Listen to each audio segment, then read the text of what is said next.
Hey there, YouTube. I'm Forrest Latter-day Skeptic.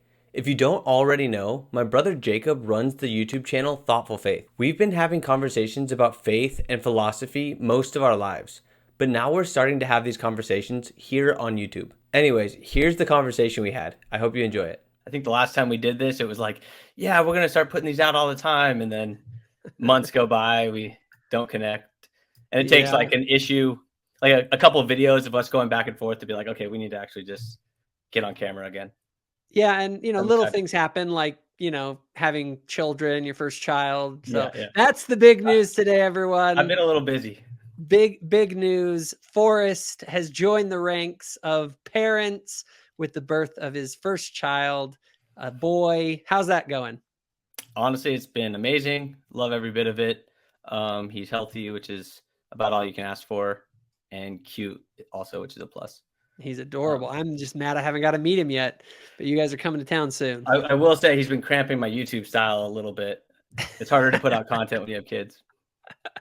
And just wait till you have 4, like me. Oh yeah. I don't know how I figured out. It gets easier when they get older. We were talking, well, it depends on how much older. Apparently, the newborn stage is the easy stage. Everyone keeps saying like, "Oh yeah, you guys can go out," and he's just as quiet in the car seat. Wait till he starts running around. It's gonna be a pain to go out. I'm like, oh, I thought it got easier from here. No, it's kind of like there are challenges at each phase, but for me it was like 18 months. I feel like, especially because we had twins off the bat. Yeah. When you got twin 18 months and they run in separate directions, you have to like pick which one you love more. That you're gonna save. Anyway, well, cool, man. Well, as everyone hopefully knows, Forrest and I obviously have very different points of view. Forrest is a former member of the church. I'm so obviously active in the church, but hopefully we can model how family members can still maintain good relationships and, if possible, which isn't always possible, engage in good productive discussions. Even if we, get after it a little bit, we always remember that we're still brothers. All righty. So, this episode, we're going to get started. Forrest is kind of going to run the topic for us. And so, Forrest, hit it. Cool. So I've been taking shots at you on a couple of videos, and you actually recently took a response. It wasn't really a shot at me, but it was just a response to me. I threw a little elbow in with it too. Yeah, there was some elbows in there, which I appreciated. And it was over the topic of fine tuning. Which is a fun topic. I think it sits right in that wheelhouse for both of us, where like it's much more philosophically based and just pure logic, vice, where you come with a bunch of presuppositions that we disagree with. It's a level 1 conversation, which is easier for us to engage in.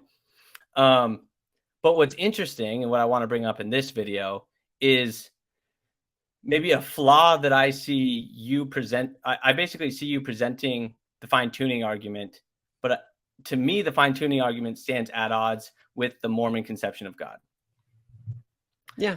So first, I'll kind of steel man what you're saying with the fine-tuning argument, which is basically that the cosmological constants, there's a whole bunch of numbers that are at the root of our understanding of physics, that if those constants were tweaked a little bit, and this is a misconception that even ex-Mormons and atheists get into, I'm thinking of Uber Mormon, when they talk about like, it's not that evolution wouldn't have happened or something at that level. It's the universe or matter itself wouldn't have even been able to come together. Like the planets couldn't form. Chemistry wouldn't act the way that we see it acting. And because those constants are the way they are, and they're not any other number that they could possibly be, that indicates that there was a designer at the root of it. Is that basically? Yeah. The only thing I would change a little bit of it is that you're being specific in talking about the constants and quantities of physics. And those are the example of fine tuning. But even beyond that, there's a philosophical sort of angle to this, that is saying that the nature of the universe, the properties of the universe they either have to have always been, or which in my mind says that it's chance, because it just happens to have been this way for all eternity past, or they came into being, at which case I would say that there is either, again, it either boils down to it either came about by chance or it came about by design. And that's sort of the fundamental argument that I was making, is that those are, in my estimation, the way I've viewed this whole subject, is that those are the only two options that I've been able to find to explain. It isn't even that I'm making the case for design per se.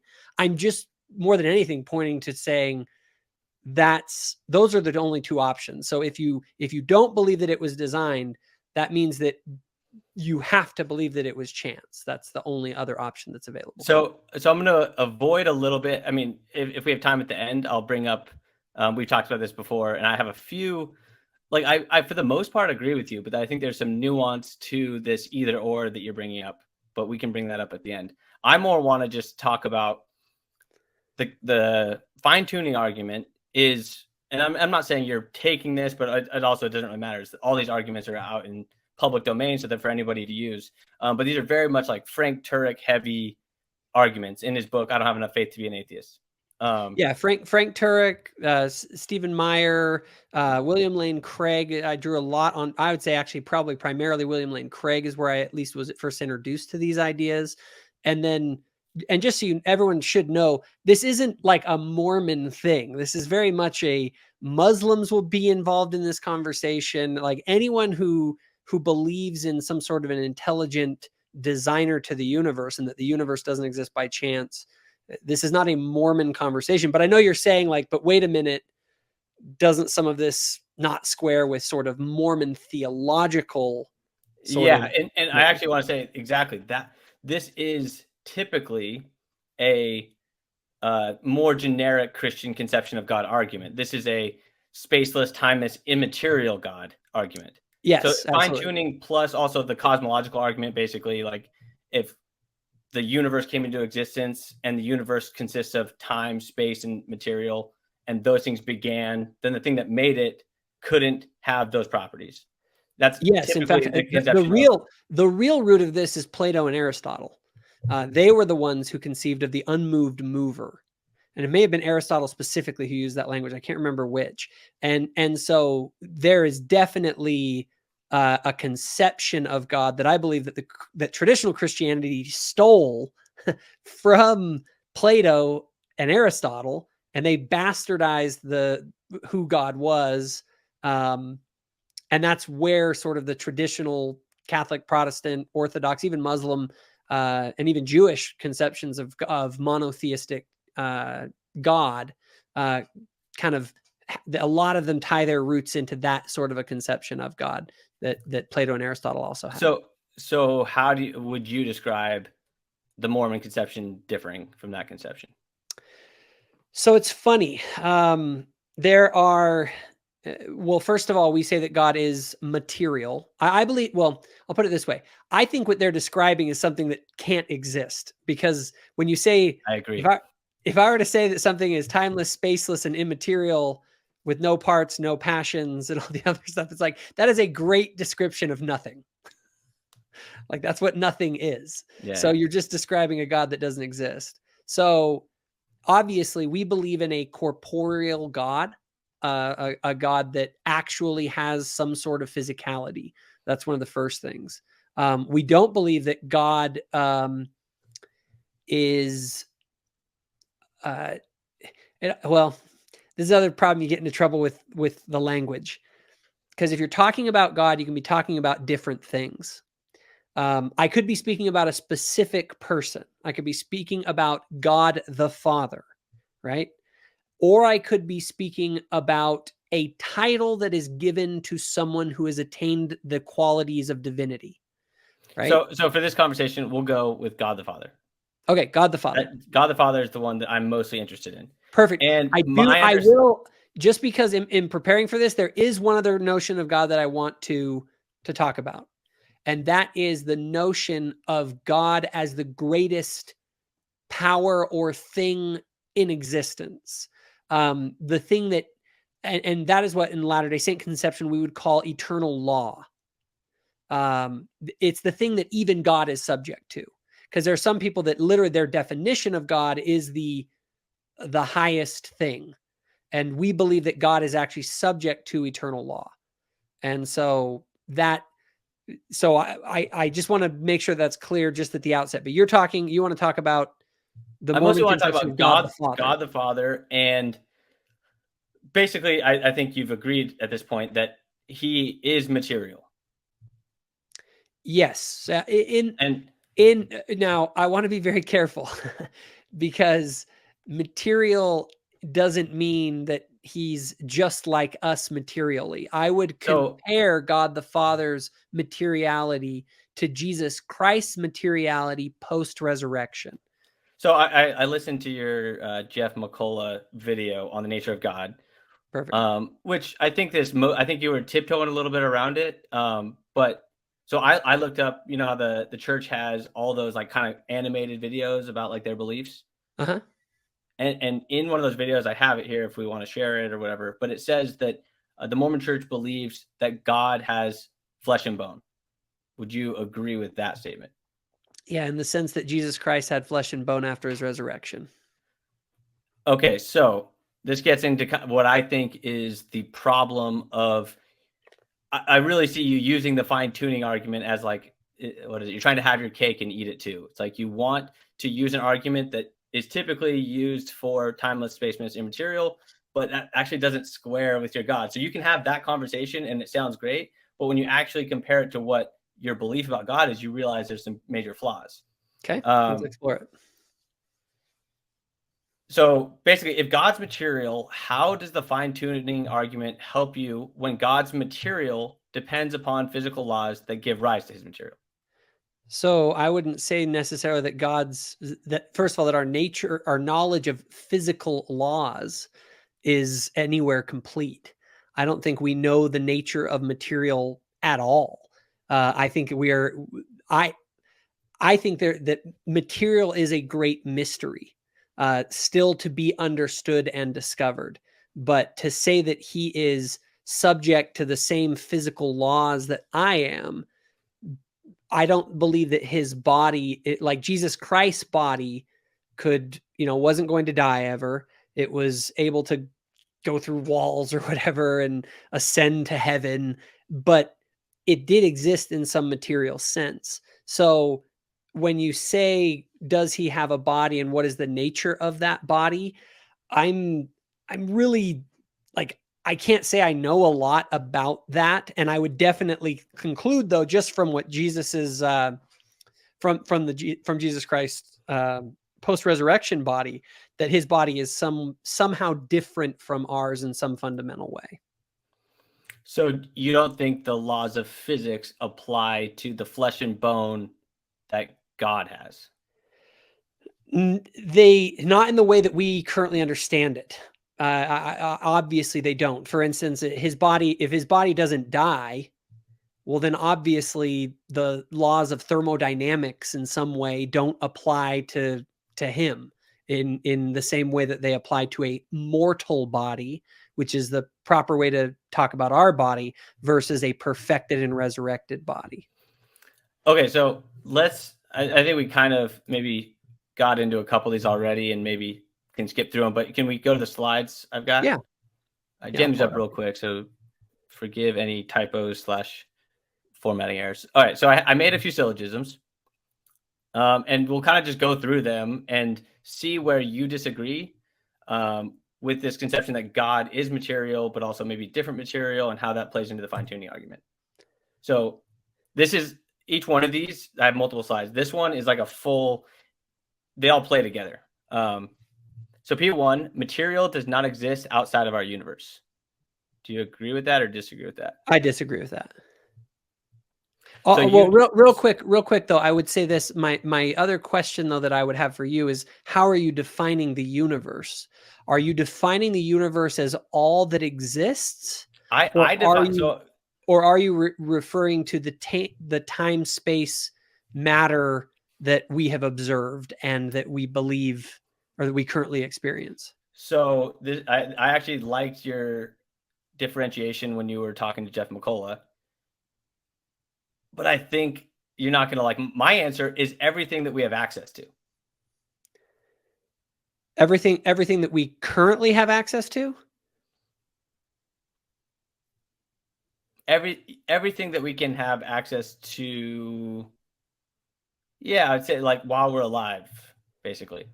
Yeah, I mean, well, then in the observable universe is what you're talking about, or at least, yeah, I mean, observable in some way. Experientially, we can observe that it exists. Yeah, basically currently. Everything without the, I would almost call it special pleading of like, oh, but after we die, we'll experience it. But then it's like, well, how do you prove it here and now? You would even talk to Jeff, like if your spaceless time is immaterial, how do you interface with this universe in the way that Jesus did? Yeah, I mean, I would say that interact. Well, I would reject premise one because I believe that if I'm gonna define the universe as our local universe, which I think is what you're getting at, it's what emerged from the Big Bang. Let's say. Okay. Then no, I do not. I actually do believe, at least provisionally, I lean towards the multiverse as a reality because I actually believe that God exists outside of the time space, the local universe that we live in. So I don't think I can get on an on a spaceship, and if I just go far enough, I can find him. He just lives really far away. You know what I mean? I just don't. That isn't the way that I conceptualize God. So I want to point out two things. One, you are disagreeing with Frank Turek's and William Lane Craig's cosmological argument, which is one of their foundational arguments about how you can get past this level or into how you can prove God. You prove God looking at the Big Bang and then showing that that's when time, space, and material began. Therefore, God is timeless, spaceless, and immaterial. Yeah, I don't think that they're right to say that material began at that time. The way that they define material is, see, they believe in creation ex nihilo, which I reject. And I think that I reject it on philosophical grounds. From nothing, nothing comes. And God is not nothing. So you can't say that there was nothing. There was God that existed before that. And so and to say that something exists, but it has no time, no space, again, it just, the language becomes so incoherent that they can't describe it. I can't. And it all breaks down. But I do reject the notion that materiality came into being. And so to the degree to which the Big Bang is true, which I believe that it is, at least provisionally, that's kind of what I think is the best explanation based on the science. I believe that our universe emerged from something else. That was also material. Yes. Okay, so can you go back to my? That's kind of the standard atheist view as well, is that there was some sort of a let's call it a quantum soup or whatever, however you want to describe it, and from that. Yeah, I'm not necessarily disagreeing with that. I'm just going to point out the fact that the fine tuning argument then gets pushed into that dimension as well. Absolutely. So can you pull up the slides? Yeah. I want to see it here. Let me pull it back up. So you do not believe. So you believe P1 is wrong. Do you believe the fine tuning? Okay, so now I'm going to go to a different, because you reject these. Do you believe that our flesh and blood here on Earth exists because of fine tuning? Let me think about that. Provision, I'm going to say yes, just off the top of my head. So yeah, our just flesh as and blood, a reference to our flesh and blood, it is like we are designed, basically. So it is. I don't think that we are random products of chance. So and just to kind of scope how fundamental the fine tuning argument is, when Frank Turek presents it, he says that you won't have chemistry, you won't have matter, because if these cosmological constants are off.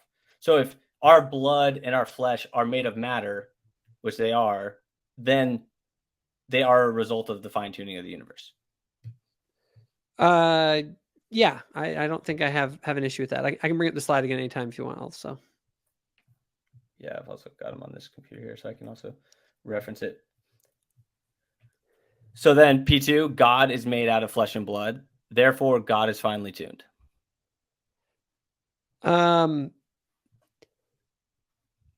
I would agree that, well, there's two possibilities here. We're going to get into a big time Latter-day Saint conversation and debate that we have. So there are two schools of thought about the nature of God. One is that God is that there's an infinite regress of like fathers, right? All the way back. Okay. And each one is kind of like finely tuning the other, and it just goes on forever, right? They're each being quote unquote created. And I don't mean created out of nothing. I mean organized, finely tuned, right? But the great question is that you can either do that, or you can posit, the undesigned designer, the designer who always was, right? That is that's going all the way back to Aristotle's conception as well. The unmoved mover, the uncaused cause. Now, within Mormonism and thought within the Restoration's history, you have people like Brigham Young held to the infinite regress model.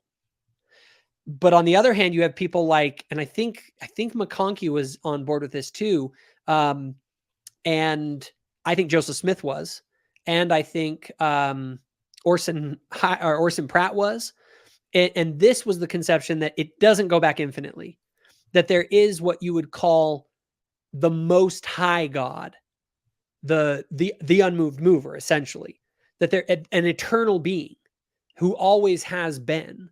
And I lean towards that camp. Now, I just want to point out, though, just as a side note on this, because this is kind of a complicated topic, but it's a philosophical topic that everyone has to face.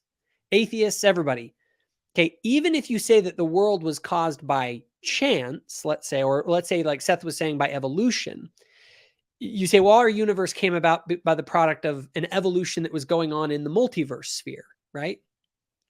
Well, that has to say, well, then where did that multiverse had to have been finely tuned? And what you get, you either have to posit, it's just a philosophical fact. You have to posit an infinite regress of causes, or eternality, eternalness, or an uncaused cause. So I agree with that, and I love that, because I think oftentimes people like William Lane Craig, and I think yourself, will point to infinite regress as like we can't have an infinite regress, so therefore uncaused cause. And it's like they're both equally impossible in my mind. I don't think you're winning by choosing one or the other.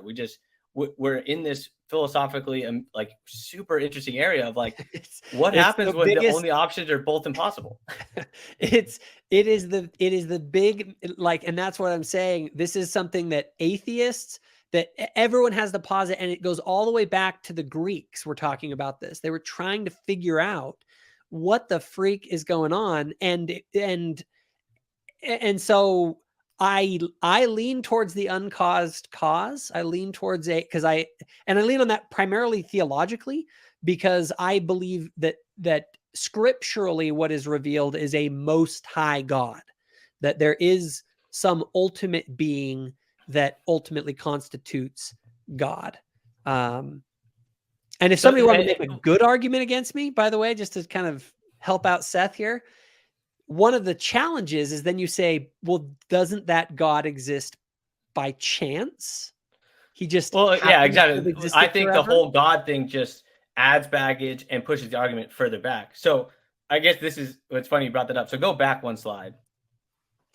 You can show a little nuance here. to P. No, not this one. Back one slide. Oh, you can control the slides, I think, can't you? Let's see. Oh yeah, I can. Okay, so this is kind of what you were saying.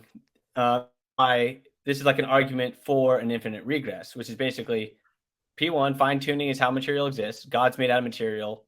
God is eternal, therefore fine-tuning is also eternal. Yeah, I think your next slide actually hit it better. Actually, you're right. So this is actually, sorry, let's go back to this slide. Sorry, we're battling back. Sorry, you control it. I got it.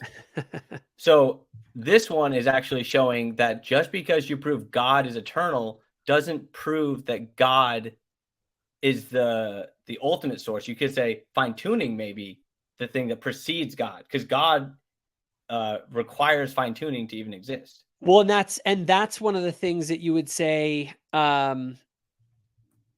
Well, let me think about this. And this basically your premise one in your argument, which was anything that begins to exist is either design or chance. You could say that fine tuning never began to exist. It has been eternal. And Yeah, that's one of that's sort of the Latter-day Saint conception of the eternal law. That the eternal law is the most fundamental thing. It's spaceless, it's timeless, it's immaterial. It's some sort of a So the question is that random or designed? And that's the tough one. I agree. That one's the one where you go, well, maybe that's it's all right. But what's funny is that's the tough one. It's the same one. It's just you just added this unprovable part in the middle, and then you're now stuck just like the rest of us.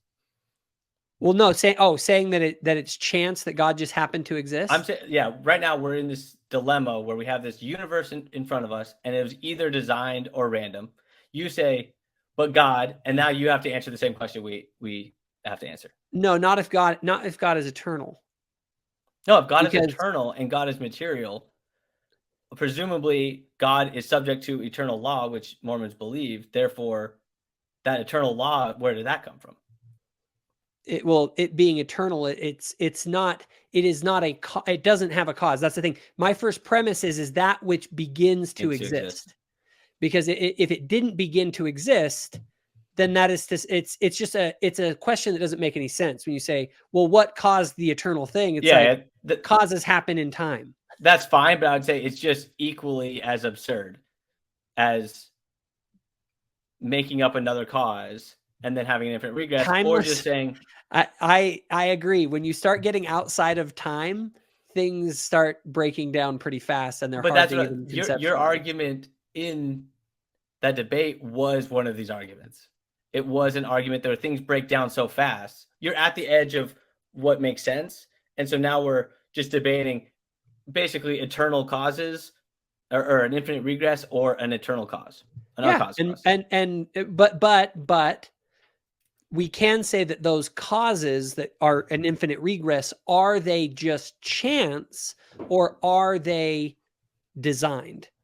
That's the question, right? Because you could have an infinite regress of designers. That's the Mormon conception or the Latter-day Saint conception of an infinite regress of gods, right? Or you can sort of escape the entire infinite regress by appealing to something that doesn't regress or doesn't have to have a cause because it's eternal, right? And so that's sort of now granted, you can do that with chance on the other side as well. You can say, well, there's just an infinite series of things that just happen to have existed. And they, it just happened to be this way, which again, you can do that and say that there's an infinite, evolution, like Seth kind of was saying, that there's essentially evolution all the way back into an infinite regress. But ultimately, that evolution all the way back isn't the product of any sort of design. It's just the product of chance. I don't know if that makes any sense. I mean, it does make sense. And I understand that it's like the chance design debate. But I just think you're adding an arbitrary stopping point so that way you avoid that problem. So, for example, why don't I just say, no, the universe began to exist and that was the uncaused cause? Yeah, that things just like the constants and quantities of the universe, they've always been this way and they just happen to be that way. And this is all... Yeah, which is the same thing as God. Like, God has always been that way or has always existed, and he just happens to be God. Like, you're avoiding having to explain how you got to God by saying he just always existed. So therefore, when you posit something that has existed eternally, but this is the whole difference. My argument was that it's either design or it's chance. And so that thing that has always existed, if you want to say, well, it just exists by chance, then... No, not always existed. You said always existed things don't fall into chance or design, right? Always existing things? Things that have always existed are not subject to this dichotomy. Because They are not. Only it makes things no that sense. begin to exist are the product of chance or design. I actually might need to revise that, because here's the issue. If something exists forever, you would have to ask the question, well, why does it, or why does it happen to be the way that it is? You can say, well, it always has been, but why does it just happen to be that way? And that's where you're saying, and I agree, it's kind of a nonsensical question. Things don't, there is no cause that made it that way because it is uncaused. It is just that way, and there is no explanation for why it is that way.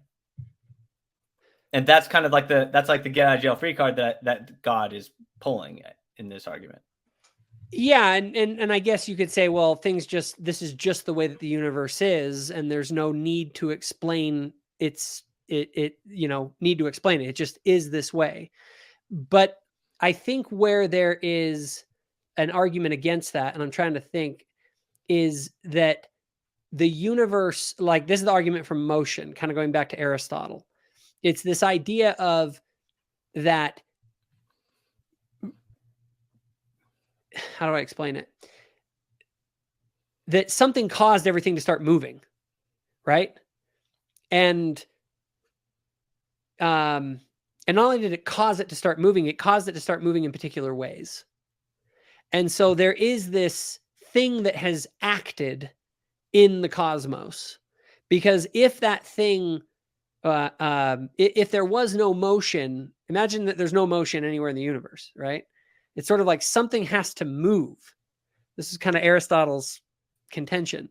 And so there becomes this need for a prime mover. And the best explanation of something that has volition, that can cause things without having a prior cause, the best candidate for that is a mind, right? Because I can choose to act. As kind of our scriptures would say, you can act without being acted upon. So if you're going to make inferences about the nature of this thing that set all the rest of it in motion, an agent is something that you can infer to, whereas I don't think material processes, they have to be set into motion. They don't just arbitrarily create. They don't have a volition, right? And that's this is where we'll just get, like, if you believe, and I just think you're like squirming out of, how do I put this? Like, your faith says, and you're a big proponent of, like, hey, we need to say what our faith says and be proud of it. And your faith says God has flesh and bone, and now you've changed the definition of flesh and bone. Well, real quick. I haven't arbitrarily done that. That, like, Jesus. Okay, so here's the question: is the model of what God's flesh and bone would be like? So after his resurrection, is your body here right now? Does it have molecules in motion? We'll call it. Yes. And are those molecules in motion required for your mind to exist? Are they required to exist? Yeah, like, also, if every atom in your body stopped moving. Real quick, exist in the form that they exist. Because I believe that, I actually believe that this is kind of a very unique and powerful Latter-day Saint conception, is that all materiality ultimately it's eternal. So every bit of whatever I am has always existed. It wasn't brought out of nothing at any point. It's just been reorganized. I kind of want to pivot to that comment, which is, if there is material, then that means there are physical laws that govern that material that must also be eternal. Not necessarily. So you believe in some conception of material that is absent of any physical laws. That is absent of physical laws as we currently understand them. I didn't say as we currently. I'm saying physics, or even period. We're talking about physics in realms that we don't even, that are potentially beyond. But my point is that the problem that you bring up with fine tuning, it just extends into the next realm. It extends into all these other problems, which the longer I've been out of religion, the more I see that all these answers or apologist arguments, they don't solve the problem. They typically just move it one step, and then it's up to us to chase it into that next realm. So if you're going to say that our world came into existence because of all these laws of nature, and who caused those laws of nature, it's only a mind that can cause laws of nature to put things together. And then you're telling me that in this next realm, there's things that are put together in basically there's information in that next realm, and minds create information. Then no, I'm putting this up. Actually, I'm putting something up so that we can discuss it. Put this up because I want to go through this, because you're right to talk about moving things back a step, right? Like, you can do that, and people do. And that's where anytime you move it back a step, you either face the possibility of infinite regress, or you face the possibility of a ground that has to exist outside of time as we conceive of it. So to wrap up this main point, the main point is, if you believe in material in any sense that we understand it today, without playing some really extreme definition game, material requires physical laws to govern that those materials even exist at all.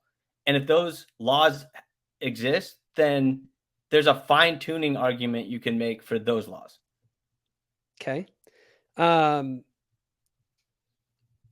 So let me pull up these slides and see what you think of this. Also, real quick, so shout out for the oh merch. Yeah. Forrest does have merch now, apparently. Nice. Yeah. Shirts, cool. Mugs, sweatshirts. Check out the channel if you want to order some. Nice. All right. So real quick. So again, we live in a universe with particular properties that are in it, right? And those properties allow for life. We know that. Now, one way of saying this, you could just say, well, it just allows for life, and that's just the properties that happen to be. They've always been this way, and we just happen to be, by chance, we're living in a universe that allows for life. No, if it's eternal, then it's not by chance. See, the thing is that still ultimately says that okay. By chance, eternity is this way. So fine, you have to bite the bullet either way here, because I'm going to say that when you bring up God. I agree. And there is an argument to be made to say that, yes, that just is the way that God is. And so talking about it in any sort of an eternal sense, but this is the difference. The fact is that our universe is put into motion. Like, our universe seems to have a beginning from things like the Big Bang. And so it seems as though something has acted in this cosmic, just frozen state. So right? how would your dice rolling analogy play to the God argument? What do you mean? Like, use your own argument to argue against the conception of the chance of God. Well, you could say that if you have all these dices, for instance, that are 10,000 dice, they all have the number 6 on it, and they just happen to be that way. That is something that you look at and you go, well, okay, it eternally has just been this way, right? So that's what you said about the universe. It's like, what are the odds? So how many dice would you use to represent the complexity of God? The complexity of God? It's kind of like the same thing, right? In this sense. Exactly. It is the same thing. No. Well, and that's the thing though. But that we all are faced with that question, right? So if there is this eternal thing and it just happens to be that way, the question is why does that thing that happens to be that way, why did we end up emerging from that? Whatever this ground is of reality. See? So if you say, oh, it's really complex, like how could this complex thing exist forever? That isn't really the question. The question is how that thing, that ground of reality, the 6 dices, whatever laid out all over, why does that produce us? So why does the randomness why does God produce us? Why does the randomness that created, how likely is it that it was chance that created God? You can't talk about God as being created if God is the eternal thing. Sure. So what are the odds that what is the chance that God is the way that he is? when you're dealing with eternity past, an item that has always existed, you can't ask about the chances of them coming to exist because ultimately they just are the way that they are. The thing is why is what is as it is, or, this, again, the ground of reality that we're going to talk about. If you're going to say that it's just the properties of the universe, the constants and quantities just are the way that they are, they've always been the way that they are, there's a big question to say, why are they this way that we emerged out of that? Now, if you, on the other hand, with theism, you can say, well, why did we emerge out of this thing that is God? Well, there's all sorts of plausible reasons as to why we exist, and that's sort of what the story of creation is. But there's no answer to why God exists, which is exactly the dilemma. Always, the thing is, you're asking for why something that is eternal be like, why, what caused it to exist? So why are our laws of nature not eternal? Our laws of nature could be eternal. So then, therefore, you have no fine-tuning argument. No, what you have is the question is you could say that the universe is fine-tuned because it's just fine-tuned for life, because it's just fine-tuned for life. The question is, why is it fine-tuned for life? I don't. No, the answer is because it just is. It's eternal. You can't ask why questions for things that are eternal. No, I can ask, why is this eternal thing producing us? Why did it produce a universe like this?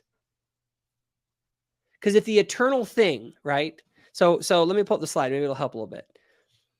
If you're saying that this thing, X is the properties of the universe, the physical constants and quantities of the universe, you are saying, well, what if they just always existed? Fine. Okay. I'm not asking where they came from. I'm asking, why are they the way why did they exist in such a way eternally as to produce life? There is no answer to that question for eternal things, because things that are eternal just always are. They don't have an explanation. No, but if the thing is this, there's no reason why they had to be this way. It's a really weird... but there's also no reason why they weren't any other way. That's like the beauty of this get out of jail free eternal card, is that you don't have to explain it. You get to just posit it without any explanation. That's fine. And I would say that it just doesn't seem plausible to me that the universe just happens to be this way that we exist. So does it seem plausible to you that a God just happens to exist that can create a universe that just happens to make us? That's more plausible than that. Okay, so the universe is very implausible, and you're just adding something that's also, you're not getting rid of this implausibility. You're just adding an extra piece to it.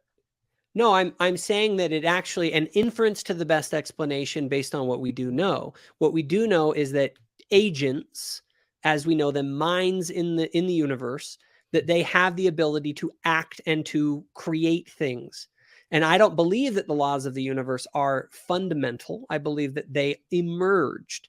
I believe that they're emergent. And I believe that that's what the science actually points to. So again, you say, okay, well, maybe that's moving it back a step to say, okay, well, where, to God's realm or whatever. You're right. How did God's mind start to act? What mind made his mind start to act? A mind doesn't have to be caused by anything. I can cause things to happen that were this kind of free will thing. This is where we have a fundamental disagreement. If I stopped every molecule in your body at this moment, you would not have the ability to cause anything. That's because you presuppose a materialist worldview that is fundamental, that believes that the laws of physics as we currently understand them govern all things. Well, perhaps, but there's also one other piece. I also presuppose that in order for your spirit to interact with the physical world, it has to be able to control physical things. So if I froze all of the molecules in your body, how is your spirit going to do something? You're only talking about being able to cause things within a physical space. I know, but we're talking about causing the universe. So how could I think we're getting linguistically confused here a little bit. We are, yeah. Because this is what I'm saying. I'm saying in So you're saying minds can cause things? Yes, without being caused. Without any physical movement?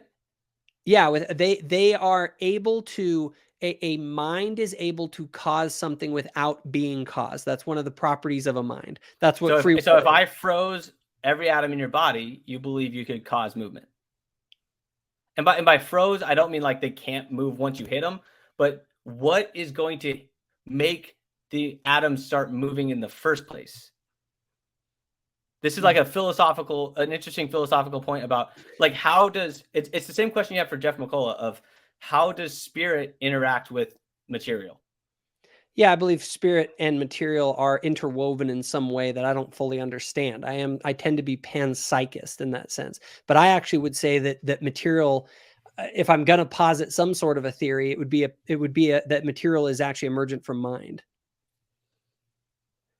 and so that materiality does move because of mind. And do you have any reason to believe this? Yeah, that's probably the best solution to the hard problem of consciousness. I would say it may be a solution. I haven't looked into it, but is there any evidence for this besides a philosophical answer, which is fine? I understand that. Yeah, my own consciousness. My consciousness exists. Yeah, but as soon as you die and your body stops working, all of our evidence shows that you're not able to do anything. What was that? All of our evidence shows that if your body dies, your spirit is unable to do anything. So I would say if you want your best inference or the inference to the best explanation, I would say your body, in order for your mind to work, your body has to work, not the other way around. In order for your mind, yeah, you believe that mind is emergent from material. Yes, and I would say, and panpsychists and idealists would say that I understand. Material is emergent from mind. If you want to talk best explanation based off of inferences of the world that we live in, how many people that have their bodies stop working have you seen able to make things happen? Basically, how many dead people do you see doing things? That's my question. Doing things in the physical world? Well, obviously, death is a disconnection of. Yeah, but you're positing that body. mind can make matter move. It's mind that comes first. So there's you would expect to see some mind that can exist without the matter. Well, that's assuming that mind is something that you can observe in a test tube or scientifically in some way. All I'm saying is all of our evidence, all of our experiential evidence is that you kill the body, the mind dies. But implying that the mind is dependent on the body, not the other way around. Yeah, I would disagree with that. I don't know that I think that the problem is the kind of evidence that you're willing to actually admit to the conversation. I think, for instance, things like near-death experiences have a very robust body of evidence that give credence to the idea that our minds are something that can even transcend our bodies. I also think the fact that the things like neuroplasticity, for instance, like based on what you think and like what you're thinking about, you can actually transform your brain. You can actually change your brain's chemistry, which if the brain causes all of everything, then how is it that mind is able to alter the brain if the brain is really what's ultimately controlling everything? So that's a whole other conversation. I know. Yeah. We kind of got derailed a little bit, but I want to real quickly go through these slides because I think it's important for everyone to understand this concept that I'm going to go through real quick. So we can look at the properties of our universe and we ask, okay, if those properties are not eternal, okay, they emerged from something. Well, then we have the issue. Let me do this real quick. Some people will posit, okay, there's just multiple universes out there, and we just happen to be in the one that has the properties that are able to create life. But that creates this other realm. It's like the realm in which all of those universes exist, and some properties of that, let's call it universe 2.0 or the multiverse, that thing has particular properties, right? And so you then have to, again, go back to explaining it. Well, why does it have those properties? And those properties must be fine-tuned in a way that create universes, right? And you were right to point this out.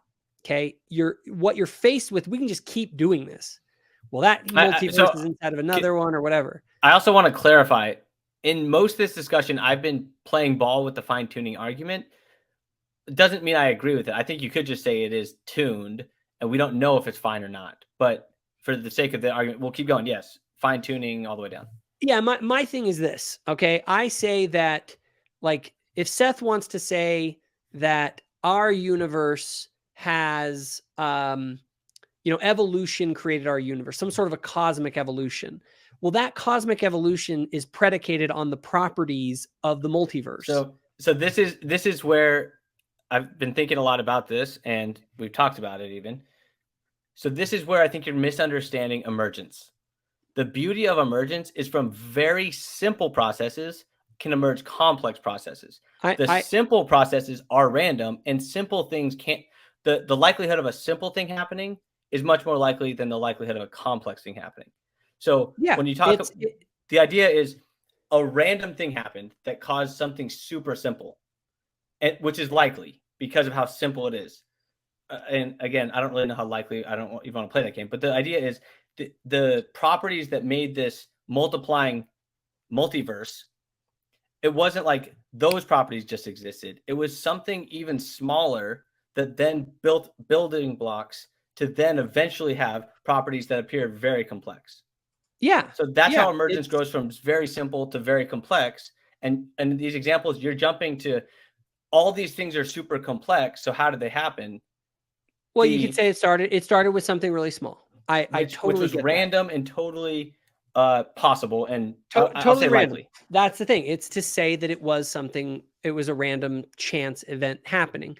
But again, you still run into the problem of infinite causation, because either something happened, the first thing that happened ever, or else there were things that have been happening forever into the infinite past. I 100% agree that you run into the dilemma of infinite regress or infiniteness, or eternal existence, uncaused causes. I'm not saying I know how to escape that dilemma, but I'm also saying that even religious people don't know how to escape that dilemma. Yeah, and I don't think anyone can. It's an impossibility, because which is so interesting, because it's the only explanations seem to be both impossible. Yeah, it is. It's such a strange dilemma that we run into. But I do want to say this. It doesn't change the first premise of my argument, in the sense that either all of this is the product of a design or it's not, meaning it's the product of chance. Yes, but this is where you're doing a little bit of a sleight of hand. It's not that all of a sudden all the properties of the universe existed. It was that perhaps there was a very simple thing that existed that then caused something a little bit more complex and combined to make something a little bit more complex. And then next thing you know, you see complexity and you're like, how the hell? And that's where divine simplicity in theology got its thing. But again, you said it there. Something if you're going back to not go infinite regress to that first thing that happened, there is that question of is there anything that we know of that can cause something without being caused? And I am 100% saying no. We have zero evidence of uncaused causes. Yes. And so in that, if you're going to say that, then you're going to say that the universe has an infinite regress of causes, because there's no other alternative. No, because that also seems impossible to me. I have no good answer. I'm just saying, I think there's two, I think both are impossible. Well, you have to pick one. This is where religious people feel you have to pick things. I just say I don't know, and I say we're screwed, and we'll figure it out. I'm saying that at the end of the day, one of those are the only two options. The other, the other one, what I would argue though is I would say we do know of things that can uncaused causes, and that's what free will I think shows. But obviously that's a different argument. But that's kind of the rationale that's given to say that if there was a first cause, we have to find something that can cause something without being caused. And the best candidate for that is mind, because I can right now, without being caused, I can reach over and touch this mouse as an agent. So anyway, we're getting a little low on time. Any final thoughts before we kind of wrap it up? No, I just thought it was interesting. And also, I don't know if you really address it. And I understand partially why like these topics are big in themselves. But when you bring up the fine tuning or cosmological arguments, I don't know if you ever really specify. I'm bringing in the material baggage with this argument that in my mind adds some complexities that I don't know if they were ever really addressed. Sounds good. Well, we'll have to pick it up in another episode. But hey, everybody, thanks for joining us this evening. We'll catch you in the next one.